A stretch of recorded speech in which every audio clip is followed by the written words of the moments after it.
Sometimes we just go in there and stare at Grandma's table. They were always smiling back at us.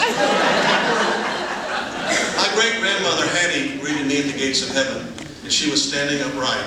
I'd never seen her stand that way before. And of course, when she saw me, she smiled at me.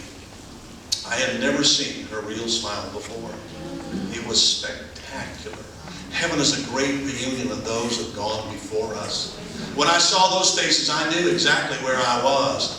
If you read further down in Revelation, you're going to find out that there's 12 gates, 4 or 3 on each side of the city. And I'm looking at them, and I'm looking at this magnificent gate. It looks like the inside of an oyster. I mean, it looks like pearl icing or something. I thought it was living because it's dazzling and vibrating, pulsating with life. And I know now it wasn't the pearl itself, it was the light reflecting off of the pearl. You see, there is no sun and there is no moon in heaven. They don't need any. God himself illuminates the place with his glory. And Jesus in heaven is referred to as the Lamp of God. Lamp of God. That's how brilliant he is. And so it's reflecting off that magnificent gate. It looks like it's alive, this gate of pearl. It has a small entrance though, as large and ornate as it is, and I can see through that entrance. I'm surrounded by these people. A couple of friends I went to high school with over here. There's aunts, uncles. We're all standing in front of this big gate. They came out to welcome me. You won't sneak up on heaven. They know who's coming. Everybody knows who's coming up there. Every time somebody gives their heart to Jesus, they have a big celebration up there announcing your name. It's written in the book of life. And we're taking reservations this afternoon for that.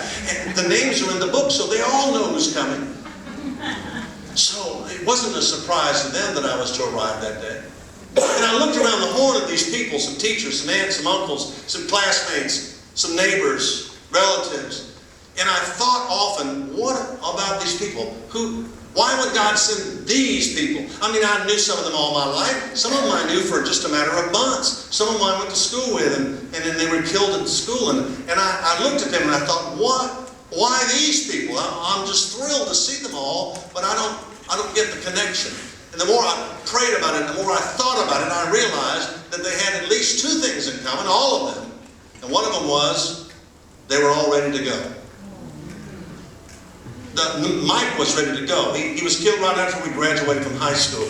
He was going to college. He had a full scholarship to play football at LSU, and he came home on a hunting trip, and he pulled out in front of a truck, and it killed him instantly. The last time I'd seen Mike was in his casket at 18. We had never lost someone that age in our lives, none of us. What a shock that was. And yet there he was to greet me at the gates. Not 18 anymore, ageless.